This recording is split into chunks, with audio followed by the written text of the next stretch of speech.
কিয়ামত কেমন হবে এ নিয়ে নানান ছবি, মুভি, থ্রিলার তৈরি হয়েছে, কিন্তু বাস্তবে আসলে কিয়ামত কেমন হবে এটার ছোট্ট একটা মিনি ট্রেইলার গতকালকে সারা পৃথিবী দেখেছে নেপালের ঘটনা। দর্শক, আজকের ভিডিওতে আপনাদেরকে এই যে নেপালের ঘটনাটা আসলে কেন ঘটলো, এটার প্রকৃত কারণ কি, এই সম্পর্কে কিছু তথ্য উপাত্ত দেওয়ার চেষ্টা করছি।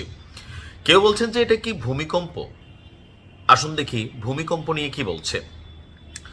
ঘটনার পরে প্রথম দিকে নেপালের ভূতাত্ত্বিক কর্তৃপক্ষের হিসাবে সেখানে 4.4 মাত্রার একটা ভূমিকম্প হয়েছিল। 4.4 মাত্রার ভূমিকম্প মানে আপনি টেরই পাবেন না, অর্থাৎ ভূমিকম্পের কারণে এত বড় ঘটনা ঘটছে বিষয়টা কিন্তু তা না। কারণ 4.4 মাত্রার একটা ভূমিকম্প, এটা পানিভাত টাইপের ভূমিকম্প, যার কারণে এত বড় ধ্বংসাশেষের কোনো কারণ ছিল না। বলা হচ্ছে যে 26শে আগস্ট সকালবেলা নেপালের উত্তরাঞ্চলীয় অঞ্চল রাসুয়া এবং এই যে এলাকাটা আছে এটাকে একটা জেলা হিসাবে পরিগণিত করা হয়।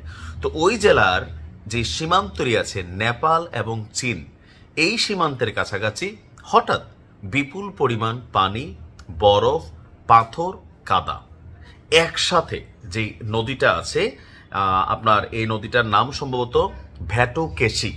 যে নদীর ফ্লোটা আমরা দেখলাম যে দুই পার থেকে এখানে একটা ব্রিজ ছিল, এই ভ্যাটোকেশি নদীতে নেমে আসে। কি নেমে আসলো? শুধু পানি না, এখানে আসছে আপনার পানি, বরফ, পাথর, কাদা। অর্থাৎ যেই আমাদের প্রতিবেশী দেশ নেপালে আপনারা জানেন যে মাউন্ট এভারেস্ট আছে, তো অনেক বড় বড় পাহাড়, হিমালয় টাইপ, এই যে বড় বড় গিরি অনেক কিছু আছে।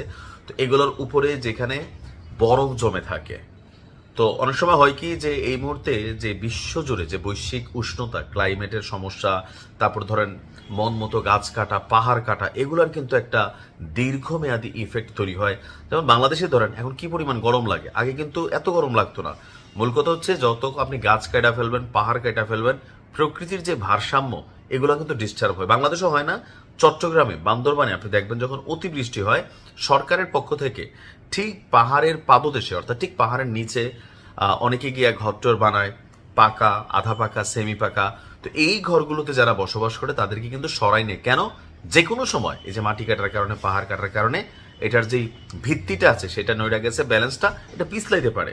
তো এইখানে ঠিক একই কাহিনী হয়েছে যে আপনার এই রাসু অঞ্চলে যেই ঘটনাটা ঘটলো যে ভ্যাটোকেশি নদীতে এই উপর থেকে এটা প্রথমে ধাক্কা মারলো, পরে সেই পানি আবার ত্রিশূলী ও নারায়ণী নদীর দিকে নেমে যায়।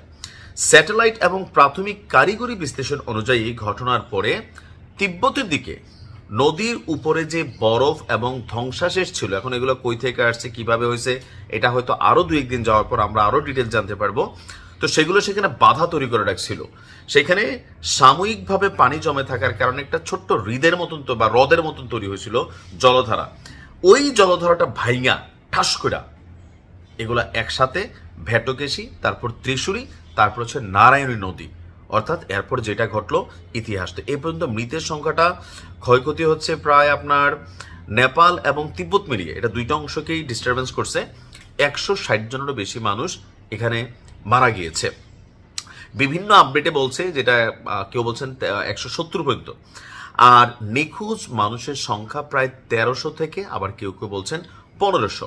তো এখানে এরপর বাড়িঘর, বসতি ভেঙে গেল, আপনার বহু সেতু ধ্বংস হয়ে গেল, প্রায় 40 কিলোমিটার সড়ক ক্ষতিগ্রস্ত হয়েছে, বিদ্যুৎ যোগাযোগ ব্যবস্থা একদমই নাই, নদীর তীরবর্তী যে বিভিন্ন স্থাপনা এগুলা একদম জলে ভেসে গেছে। এখানে প্রায় আপনার বলা হচ্ছে যে বিভিন্ন দেশের, ভারত, যুক্তরাজ্য, অস্ট্রেলিয়া, কানাডা, দক্ষিণ কোরিয়া, মালয়েশিয়া সহ বিভিন্ন দেশের নাগরিকরা এই মুহূর্তে মিসিং আছে।